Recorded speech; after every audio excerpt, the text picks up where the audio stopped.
अब थोड़ा सा सीरियस नोट पे या कुछ इश्यूज पे हम लोग डिस्कस करना शुरू करेंगे। उससे पहले जैसे मेरी आदत है, मैं फिर से 2 लाइन कहना चाहूँगी। याचना नहीं अब रण होगा, याचना नहीं अब रण होगा। इसका मतलब है अब कोई प्रार्थना नहीं होगी, डिसीजन मेकिंग निर्णय लिए जाएंगे।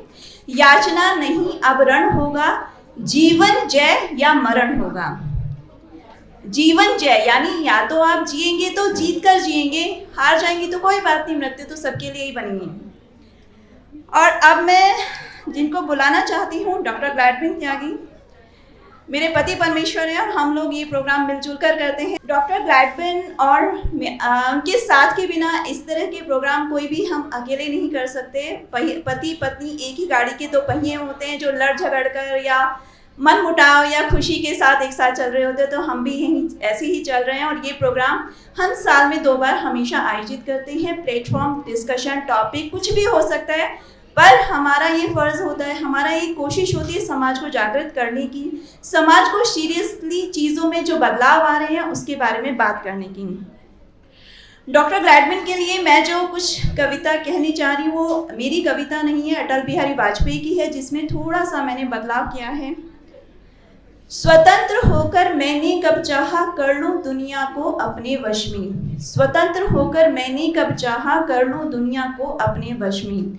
मैंने तो जग को सिखलाया करना अपने मन को वश में, मैंने तो दुनिया को सिखलाया करना अपने मन को वश में। गोपाल राम के नामों पर मैंने कब अत्याचार किए, गोपाल राम के नामों पर मैंने कब अत्याचार किए। हिंदू धर्म फैलाने मैंने कब घर घर नरसंहार किए। सब बतलाएं कब जाकर मैंने काबुल में कितनी मस्जिदें तोड़ी, सब बतलाएं कब जाकर मैंने काबुल में कितनी मस्जिदें तोड़ी। भूभाग नहीं शत शत हृदय मानव हृदय जीतने का निश्चय, भूभाग नहीं शत शत हृदय मानव जीतने का निश्चय। हिंदू तन मन हिंदू जीवन, रग रग हिंदू मेरा परिचय। धन्यवाद। भारत माता की जय, भारत माता की जय, वंदे वंदे वंदे। आज के इस कार्यक्रम में दिल्ली के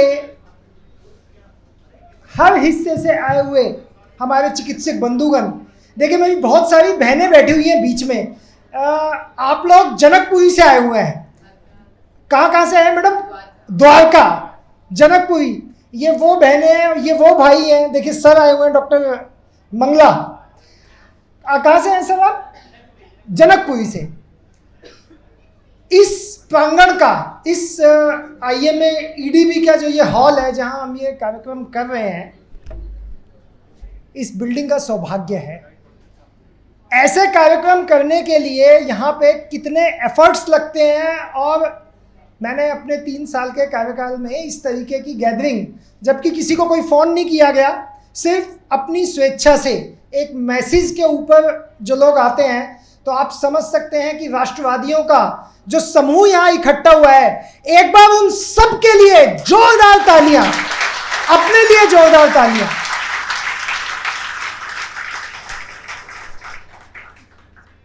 अभी ममता ने बताया कि हम लोग साल में ये कार्यक्रम, ममता ने बताया कि हम लोग ये कार्यक्रम करते हैं साल में 2 बार, 3 बार, 4 बार, जब भी मौका लग जाए। हम कौन होते हैं करने वाले? हम कुछ नहीं है। कार्यक्रम होता है उसमें जुड़ने वालों से। और आप यकीन जानिए कि हमने ये कार्यक्रम करने का जो उद्देश्य है हमारा, वो उस किंवदंती को या उस मिथ को तोड़ना है जिसमें ये कहते हैं कि हम लोग संगठित नहीं हो सकते।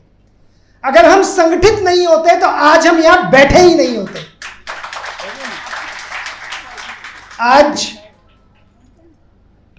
मैं काफ़ी दिनों से एक विषय का हो हल्ला हो रहा था और मुझे बहुत सारे लोगों की एक क्वेरी आ रही थी कि UCC समान नागरिक संहिता कि इसके ऊपर डॉक्टर्स के बीच में कुछ विषय रखा जाए।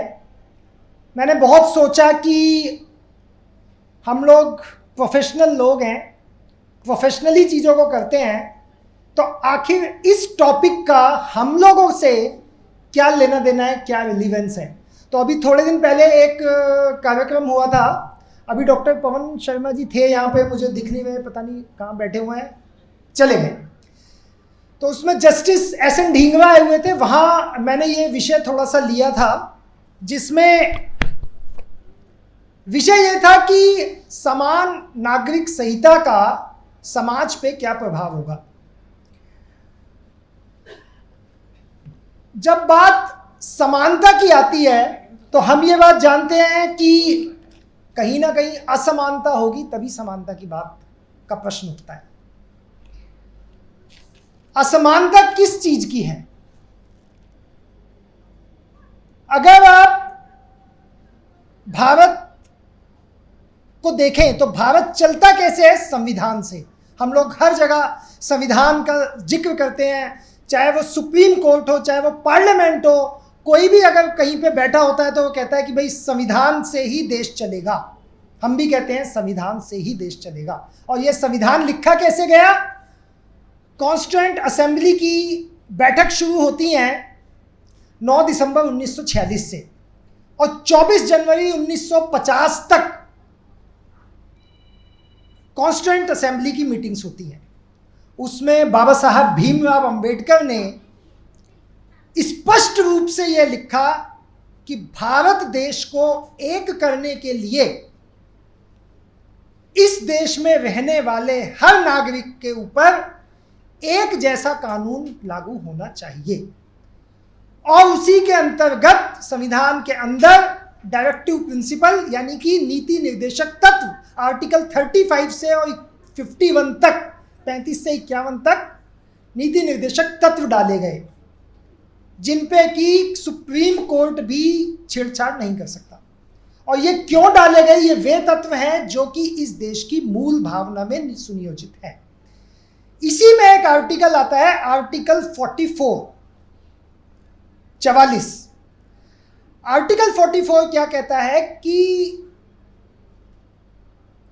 पार्लियामेंट या देश यह सुनिश्चित करेगा कि देश में एक समान नागरिक संहिता हो, यानी ऐसा कानून हो जो अमीर पे, गरीब पे, हिंदू पे, मुसलमान पे, सिख पे, ईसाई पे, बौद्ध पे, पारसी पे, सबके ऊपर लागू हो।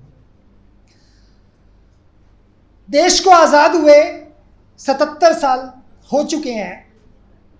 दुख की बात है कि आज भी इस विषय पे केवल चर्चा होती है। यूं तो भारत में तो आर्टिकल 44 की मैं व्याख्या कर रहा था, उसके बाद में 77 साल, आज हम 77वां स्वतंत्रता दिवस मना रहे हैं और आज तक केवल चर्चा कर रहे हैं। यूं तो 2 राज्य हैं, गोवा और पांडिचेरी, जहाँ पे कि यूनिफॉर्म सिविल कोड है, लेकिन उसका कारण ये है कि वो पुर्तगालियों के शासन में थे, उन्होंने अपने कुछ कानून बनाए, उन्होंने वहाँ पे वो लागू कर रखा है, वहाँ वो चलता है।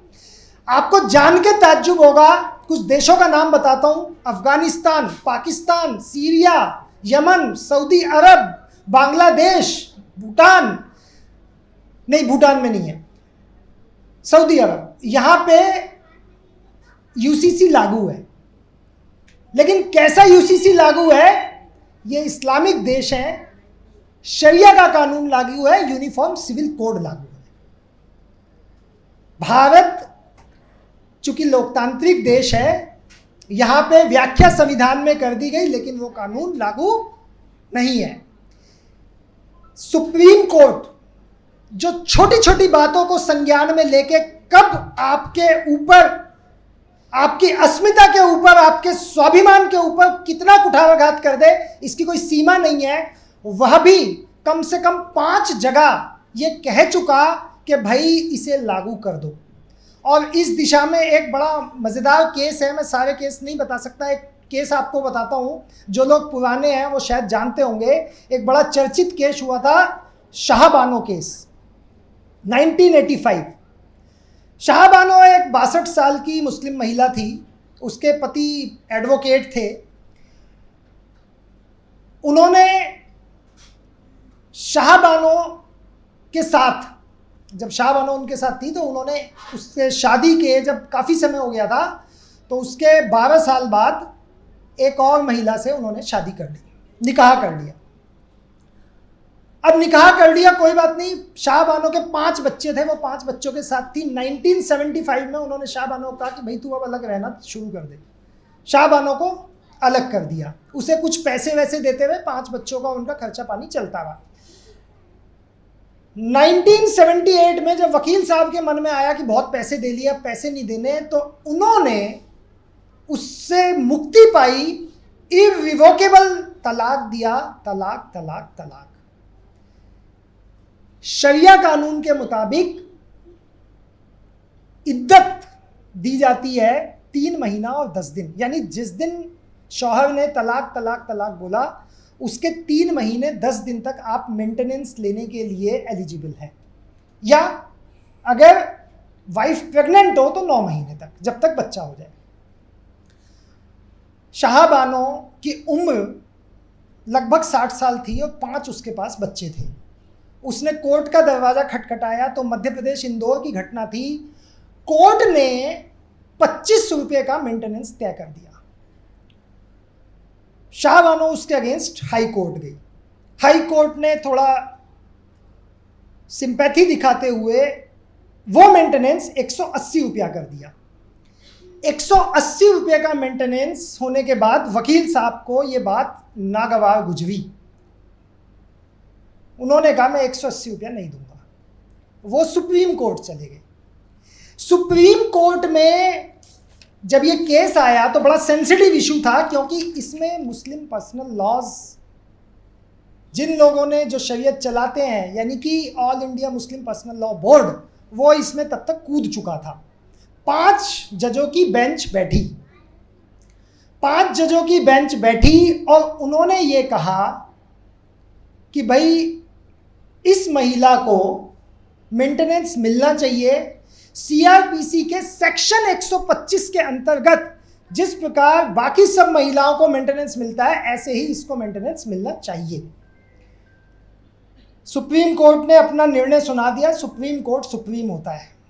यूसीसी के लागू होने का एक बेहतरीन उदाहरण था शाहबानो केस।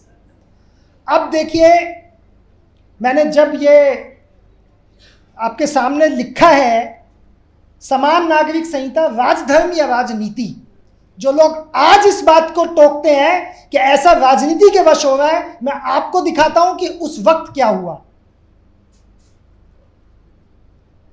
राजधर्म या राजनीति, 1985 में शाहबानो को 5 जजों की बेंच ने सुप्रीम कोर्ट से यूनिफॉर्म सिविल कोड लागू करते हुए उसको मेंटेनेंस लागू करा दिया, और जो all India Muslim personal law board था उनको कहा शरीयत यहां लागू नहीं होगी। ठीक उसी समय 1986 में स्वर्गीय राजीव गांधी जी की सरकार थी, केंद्र में कांग्रेस की सरकार थी। वो एक अध्यादेश लाते हैं पार्लियामेंट में। अध्यादेश तब लाए जाते हैं जब बहुत संवैधानिक विकट स्थिति पैदा हो जाए। अध्यादेश क्या लाया जाता है कि भाई ये जो व्यवस्था सुप्रीम कोर्ट ने दी है ये नल एंड वॉइड, इद्दत यहां पे लागू होगी और यहां पे जो मुस्लिम पुरुष हैं वही सुप्रीम होंगे, मुस्लिम पर्सनल लॉ बोर्ड ही सुप्रीम होगा। यानी कि यूसीसी को ध्वस्त कर दिया गया। वो थी राजनीति। 1985 का शाहबानो केस, जिसने कि इस देश के संविधान पे तमाचा मारा और उसके बाद में ठेंगा दिखाते हुए यूसीसी को दफन कर दिया। उसके बाद में 1995 में एक और केस आता है जो था सरला मुदगल केस। इसमें क्या था कि जो लोग बहुविवाह करने के लिए इस्लाम का सहारा लेते हैं, यानी कि एक कोई हिंदू है, उसने एक पत्नी होते हुए दूसरी शादी करनी है किसी मुस्लिम से, तो उसने इस्लाम कबूल किया और शादी कर ली। तो क्या हुआ कि ऐसे ही सरला मुदगल के साथ में उसके पति ने किया। उसने कोर्ट में डाला कि भाई मैं इनकी पत्नी हूं, और जो हिंदू कोड बिल 1956 है वह यह कहता है कि जब तक पहली शादी वो हिंदू रीति रिवाज से वापस ना हो तब तक हिंदू व्यक्ति दूसरी शादी नहीं कर सकता। कोर्ट ने इसका संज्ञान लिया। अभी हमारे मध्य में श्री अमित कुमार शर्मा जी उपस्थित हुए हैं and I am surprise. Sir please come forward, please come forward. Sir is the additional commissioner in municipal corporation of Delhi and a very close friend. आप IRS हैं 2004 बैच के। Sir please come forward. तो सरला Mudgal case में supreme court ने फिर कहा कि bigamy नहीं चलेगी, पॉलीगेमी नहीं चलेगी, UCC लागू करो। इसके बाद में 9 सितंबर 2005 हिंदू उत्तराधिकारी संशोधन अधिनियम कोर्ट ने फिर कहा कि UCC लागू करो। 2015 you will be surprise to know कि क्रिश्चियन डाइवोर्स एक्ट्स जो 2002-3 में जाके मॉडिफाई हुए हैं, क्रिश्चियंस की जनसंख्या कितनी है इस देश में? 1-1.5%। आज़ादी के टाइम से लेके और अब तक उन कानूनों को कभी कोई छेड़ नहीं पाया। किस वजह से? लॉबी। उनकी तो संख्या भी ज़्यादा नहीं है, लेकिन व्यवस्था उनकी, सत्ता उनकी, उस कानून को नहीं छेड़ा गया।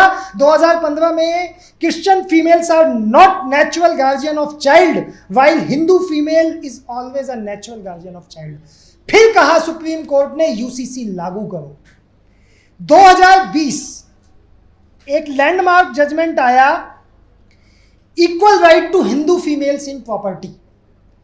आज बहुत सारे झगड़े भी बढ़ गए हैं, मैं देखता हूं, क्योंकि जब कानून आया है तो जो बेटियों के अधिकार थे वो अब प्रॉपर्टी में माँ बाप की पैतृक संपत्ति में इक्वल उत्तराधिकारी हैं। ये कानून आया, लागू हुआ, क्योंकि हिंदू कोड बिल था यहाँ पे। सरकार ने फिर कहा, सुप्रीम कोर्ट ने फिर कहा UCC लागू करो।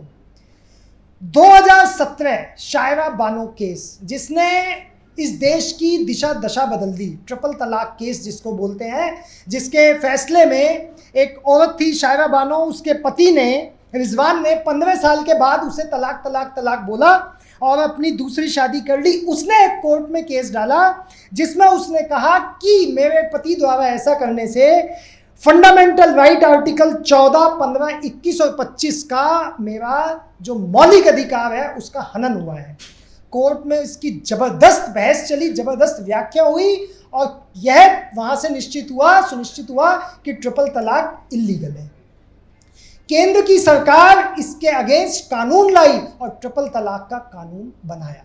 आप सोच सकते हैं, मैंने जो ये थोड़ा डिटेल में आपको बताया कि किस तरीके से ये घुटा हुआ जो राजनीति है, उस राजनीति के वशीभूत होकर राजनीतिक दलों ने यूनिफॉर्म सिविल कोड को एक हवा बना दिया।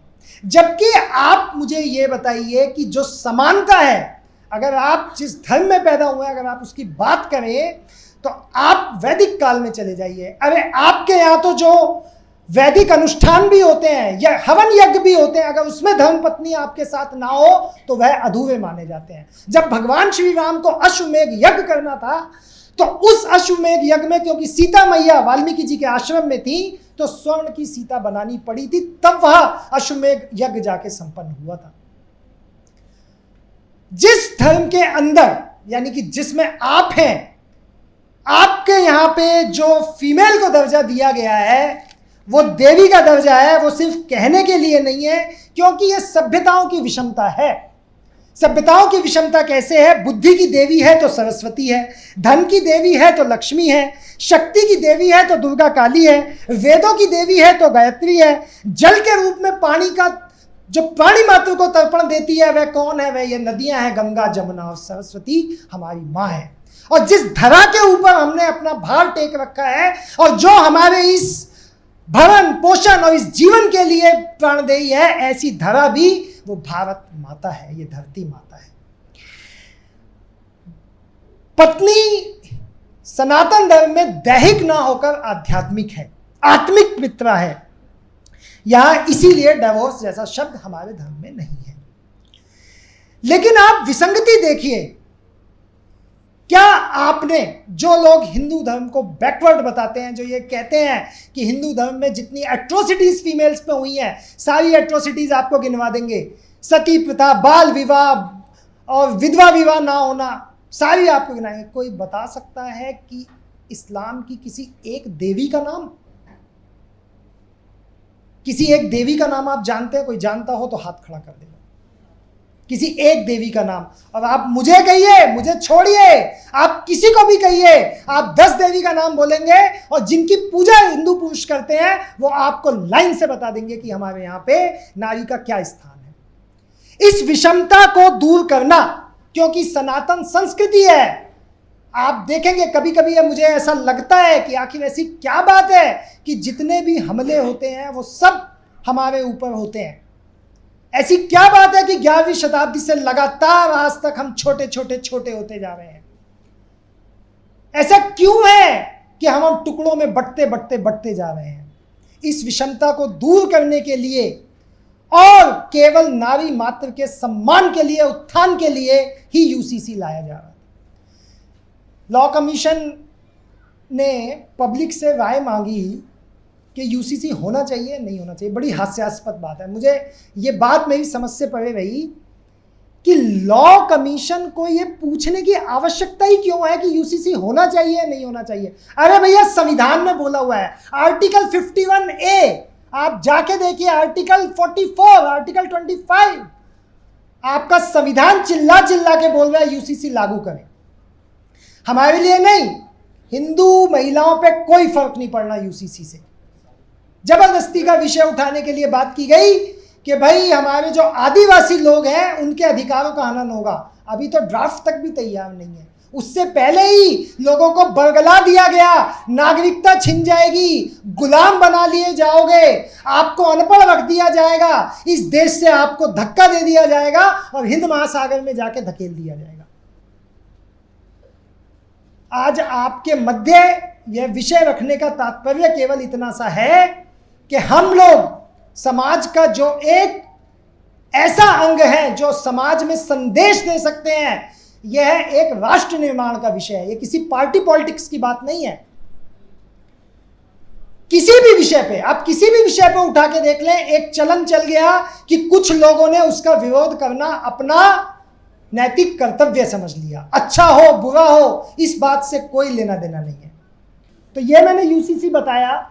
यद पूज्यते नार्यस्तु तंत्र रमन्ते देवता, यानी कि जहां नारी की पूजा होती है वहां देवताओं का वास होता है। मनुस्मृति, जिस मनुस्मृति को पेट पकड़ के गालियां दी जाती हैं, वो नारी की पूजा की बात करता है।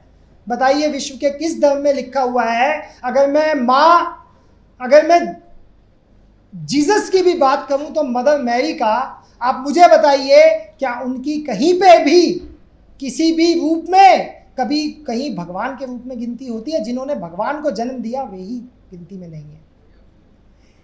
यह केवल सनातन संस्कृति है, यह सनातन सभ्यता है कि जहां नारी हर रूप में पूजी जाती है, उसको भिन्न भिन्न प्रकार से नाम दिया जाता है। जब नारी पैदा होती है तब भी कन्या पूजन होता है। जब आपके नवरात्र आते हैं तो आप ही सब उसकी पूजा करते हैं, किसी बेटे की कहीं पूजा नहीं होती है।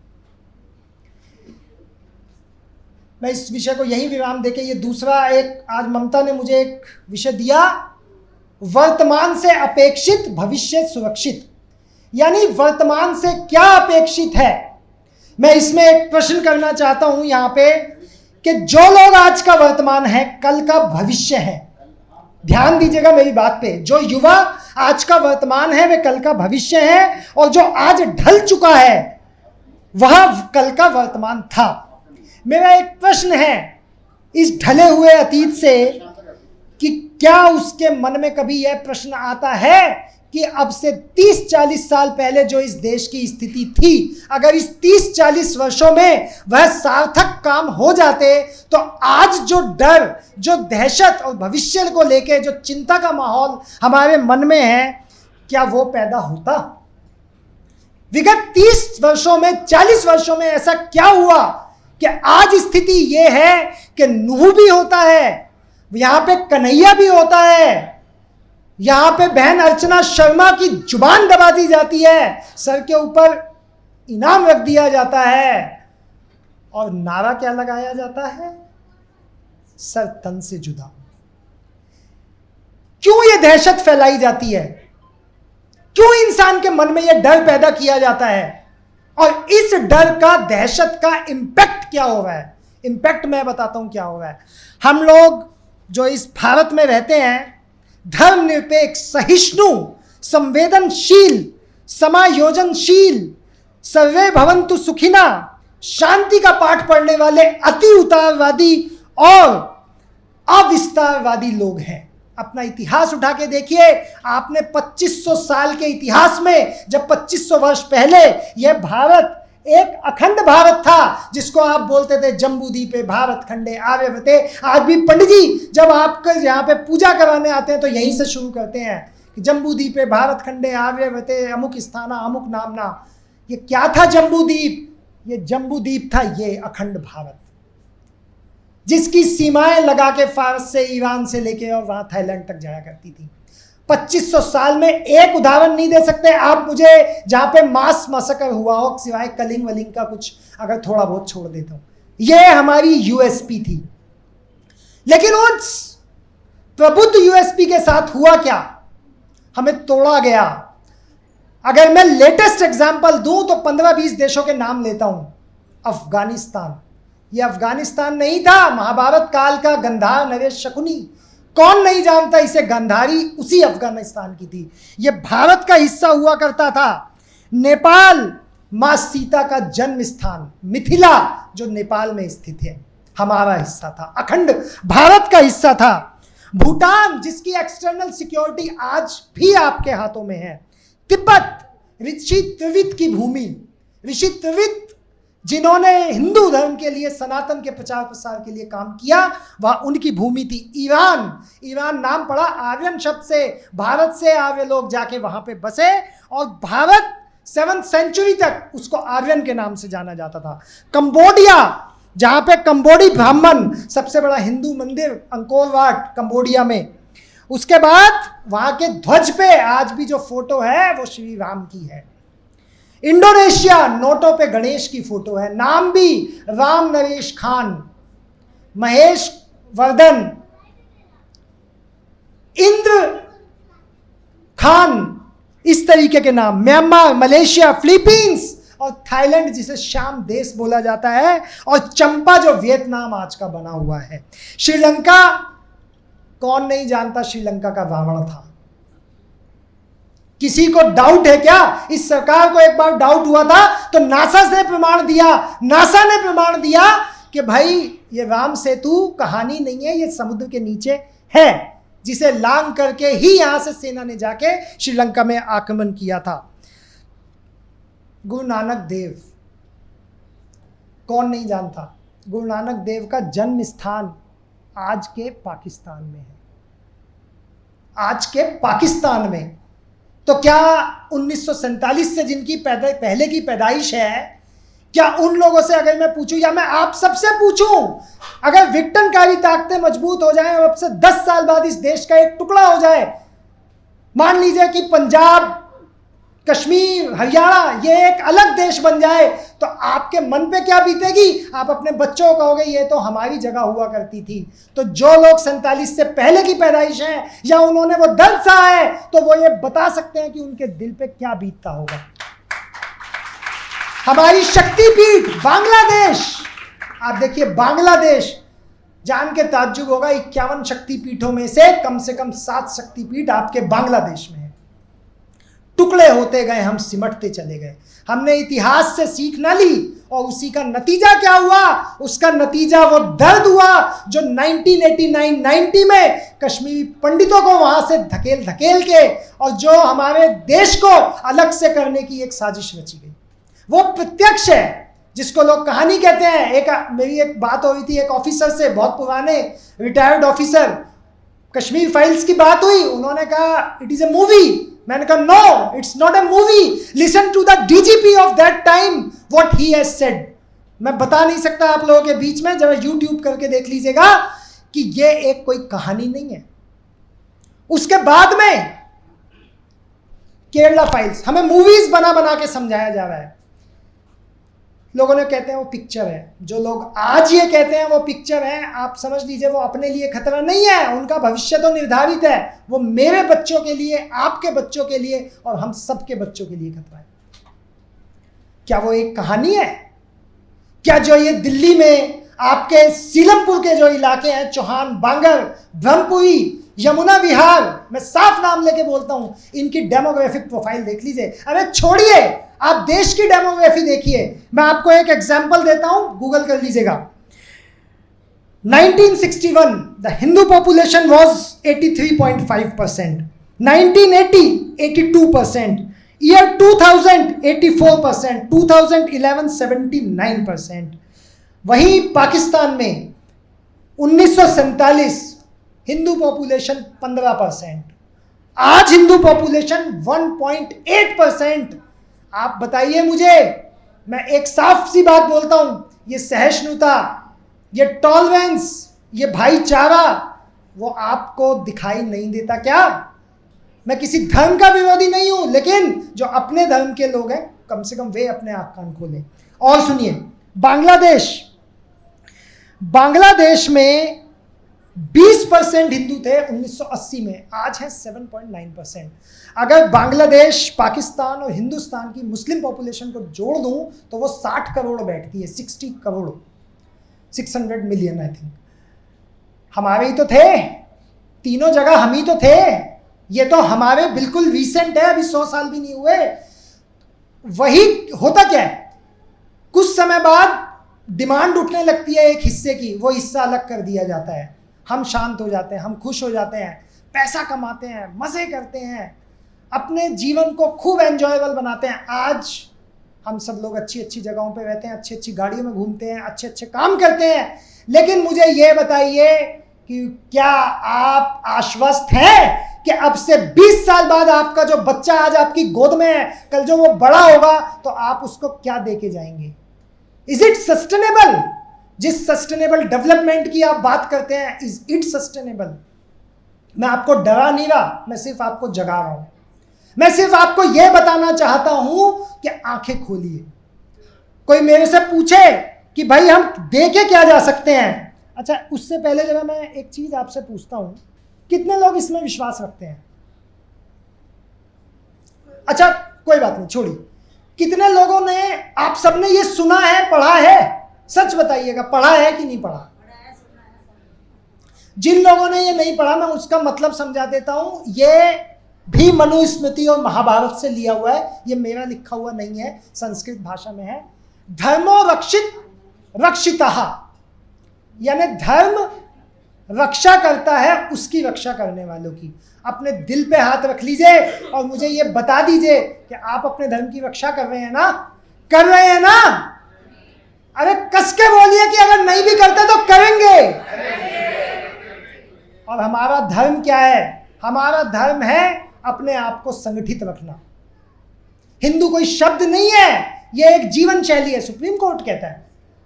उस जीवन शैली को अगर जिंदा रखना चाहते हैं, अगर अपनी संख्या को बचाना चाहते हैं, अपना स्थान बचाना चाहते हैं, अपनी संस्कृति बचाना चाहते हैं, अपनी सभ्यता बचाना चाहते हैं, अपने प्रतीक बचाना चाहते हैं, अपनी प्रकृति बचाना चाहते हैं, अपना इतिहास बताना चाहते हैं, अपना गौरव बचाना चाहते हैं, अपना स्वाभिमान बचाना चाहते हैं, हिंदुत्व बचाना चाहते हैं, तो आपको ही उसके लिए चेतन होना पड़ेगा। और मैं कोई ये नहीं कह रहा कि आपको कहीं युद्ध करना है जाके, या आपको कोई लड़ाई लड़नी है जाके, या आपको कोई त्याग करना है, लेकिन सिर्फ जागना है। और जागना किसके लिए है? जागना उसके लिए है कि अगर आप नहीं जागे तो आपके आने वाली संतान इस बात को कहकर शर्मिंदगी महसूस करेंगी कि हमारे पूर्वजों के पास अवसर था और उन्होंने वो अवसर गंवाया।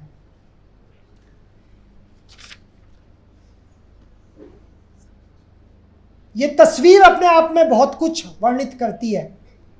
भगवान कृष्ण अर्जुन को यही बता रहे हैं, धर्मो रक्षित रक्षितः।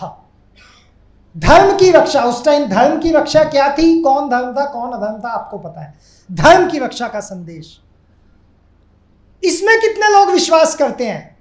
अहिंसा परमो धर्मा, कितने लोग विश्वास करते हैं? अरे सभी करते हैं भाई, ये मत कहो नहीं करते। ऐसा एक हिंदू नहीं है जो अहिंसा परमो धर्म में विश्वास नहीं करता।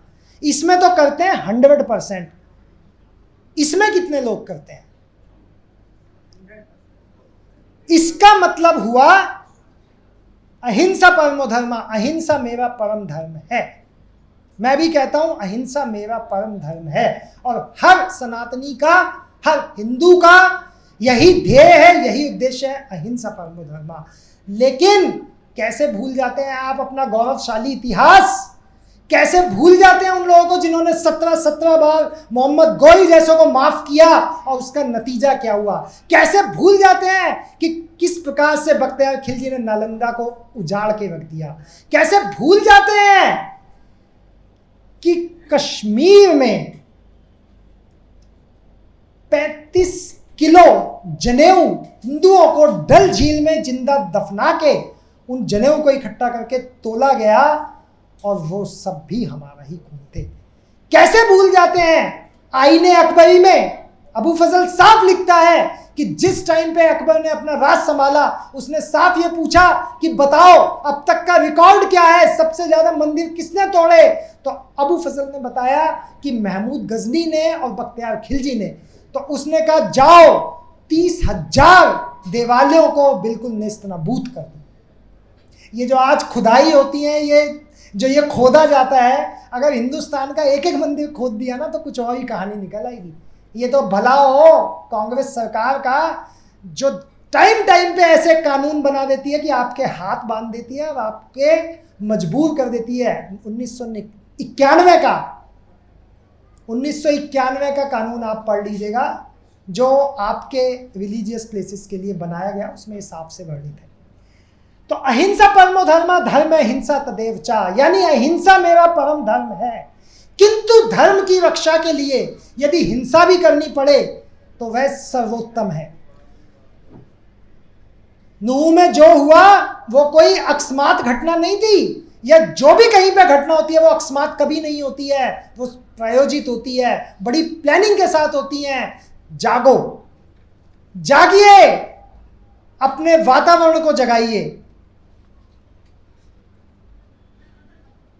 अहिंसा परमो धर्मा, धर्म हिंसा तथैव चा। अगर धर्म के लिए हिंसा भी करनी पड़े तो हिंसा कीजिए। करना क्या है? करना यह है, कुछ सिर्फ शब्द बोलूंगा आप समझ जाएंगे। आपके बच्चे, उनकी परवरिश, उनकी शादी और उनका कैरियर, बाकी कहानी मुझे कहने की जरूरत नहीं है। जर, जोरू और जमीन ये जोड़ के होते हैं, ये जोड़ के हैं। और अगर किसी को डाउट हो तो फिर बोलूंगा, शर्मिंदा मत होना। लेकिन जो ये आए थे बाहर से आक्रमण करने 11वीं शताब्दी के बाद, वो अपने साथ फीमेल्स को लेके नहीं आए थे इस देश में, मत भूलिए। कोई यहां पे औरतें नहीं लेके आया था। तो जर पैसा, जोरू औरत और जमीन ये उसकी है जिसके हाथ में ताकत है। कुछ लोगों ने ये बात सुनी होगी, किसी की कोठी के आगे से कोई जा रहा था कबाड़ी वाला, उसने कहा अरे भाई तेरे कितने बच्चे हैं अब्दुल? उसने कहा जी 7। अरे भैया इतने क्यों कर लिए, खाएंगे क्या? कह रहा मुझे उनको खिलाने के लिए आप मेहनत कर तो रहे हो, कोठी आपने बनाई तो है, कुछ दिन की बात है, चिंता ना करो, अब्दुल के बालक ही इसमें रहेंगे। वो झूठ नहीं है। सुंदर नगरी में जाके देख लीजिए आप, कैराना में जाके देख लीजिए आप, रामपुर में जाके आप देख लीजिए, बंगाल में अभी आप देखने वाले हैं वहां क्या हो रहा है। आंखें खोलिए, थोड़ा बंगाल को पढ़ना शुरू कीजिए। अपने धर्म, संस्कृति, संस्कार और मान्यताओं, रीति रिवाजों पे गर्व करें और जहां तक संभव हो उन्हें फॉलो करें, बिल्कुल टूट के फॉलो करें। अपने बच्चों को फॉलो करवाएं, अपने प्रतीकों से प्यार करें। आज आप सबको यहां टीका लगाया गया, वो टीका क्यों लगाया गया? हर चीज का एक लक्ष्य है। वो टीका इसलिए लगाया गया, अरे भाई ये तिलक आपकी पहचान है, ये कलावा आपकी पहचान है। जिन लोगों ने जिहाद करना है उन्होंने तो पहन लिया लफ्ज जिहाद के लिए, और आप लोगों के हाथ सूने हैं। देख लीजिए अपने हाथों में कितने लोगों ने कलावे पहने। अपने गौरवशाली इतिहास से आप प्रेरणा लीजिए।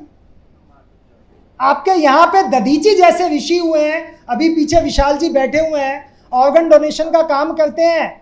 इतने बड़े बड़े काम होते हैं, ऑर्गन डोनेशन के लिए प्रेरणा देते हैं। हम सब पूरी दुनिया को करते हैं, डीएमए के साथ मिलकर अभियान भी चला रहे हैं। लेकिन ये दान करने की जो जिम्मेदारी है, जो प्रवृत्ति है, जरा इस प्रवृत्ति पे भी नियंत्रण कीजिए। जरा सोचिए, एक पैसा आपके द्वारा कहीं दिया हुआ अगर सनातन के काम नहीं आ रहा, अगर संस्कृति को मजबूत नहीं कर रहा, तो मैं कहता हूं आपसे बड़ा पापी कोई नहीं है। आप लोग, हम बात करते हैं हिंदू हम सब एक हैं, ना जात है ना पात है, हिंदू पे विश्वास है, फॉलो करते हैं? मैं देखता हूं ड्राइवर हो, प्लम्बर हो, इलेक्ट्रीशियन हो, मोची हो, और सब्जी वाला हो, दूध वाला हो, फल वाला हो, ये वाला वो वाला, आप लोग कभी दिमाग नहीं लगाते इस चीज पे। आपको क्या चाहिए? ईज।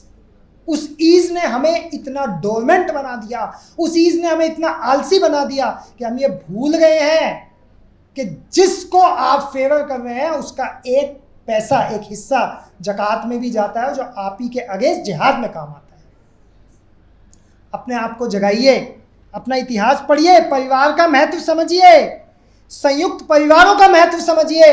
आज आपकी बेटी, आप हस्बैंड वाइफ नौकरी करते हैं, बेटी घर पे अकेली रह गई, आपने ड्राइवर के साथ भेजा कि जाओ बच्चे कहीं जाना है, वहाँ घूम आए कर आए। संयुक्त परिवार का महत्व समझिए, परिवार प्रबोधन कीजिए। मैं किसी विचारधारा का प्रोपोगेट नहीं कर रहा हूँ, मैं ये नहीं कह रहा कि आप संघ के स्वयंसेवक बन जाएं और संघ में घुस जाएं, लेकिन परिवार प्रबोधन पे विशेष ध्यान दीजिए। ये केवल वो बातें बता रहा हूँ कि भविष्य सुरक्षित कैसे होगा, वर्तमान से अपेक्षित क्या है। स्वाभिमान से समझौता ना करें, मैं साफ बोल रहा हूँ ये बात। स्वाभिमान से समझौता ना करें। बहुत छोटा सा एग्जांपल देता हूं। आपका क्लिनिक है, आपका घर है, आपको रोज सुबह उसके बाहर, आप नॉन वेज नहीं खाते हैं, आप बिल्कुल एकदम शाकाहार हैं, आप वैष्णवी हैं, और रोज आपको नॉन वेज वहां से साफ करना पड़ता है। साफ करते रहोगे, एक दिन वो आएगा जो वो फिर आपके घर में आ जाएगा। तो अपने आप को जागृत कीजिए। बाबा साहब अंबेडकर ने कहा था संगठित बने, संघर्ष करें। तो संघर्ष केवल अपने आप से है आपका, किसी धर्म से कोई संघर्ष नहीं। अपने आप को उठाइए, जगाइए। और चूंकि कविवर भी परेशान हो गए होंगे, मैंने समय जितना मुझे मिला उससे कम ही लिया है, अपनी बात को शॉर्ट में ख़त्म किया है। एक कविता ज़रूर पढ़ूंगा, उसके बाद मैं अपनी वाणी को विराम दे दूंगा। मैथिली शरण गुप्त की एक कविता है, इसके बाद मैं बंद कर दूंगा। अरे भारत उठ आंखें खोल, अरे भारत उठ आंखें खोल, उड़कर यंत्रों से खगोल में घूम रहा भूगोल। अरे भारत उठ आंखें खोल, अवसर तेरे लिए खड़ा है, फिर भी तू चुपचाप पड़ा है। तेरे कर्म क्षेत्र बड़ा है, पल पल है अनमोल। अरे भारत उठ आंखें खोल, बहुत हुआ अब क्या होना है, रहा सहाबी क्या खोना है। तेरी मिट्टी में सोना है, तू अपने को तोल।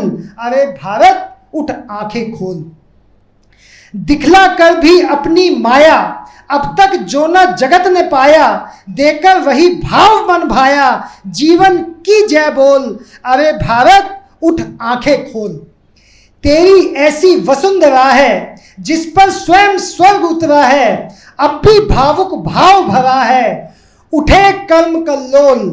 अरे भारत उठ आंखें खोल। भारत माता की, भारत माता की। बहुत बहुत धन्यवाद।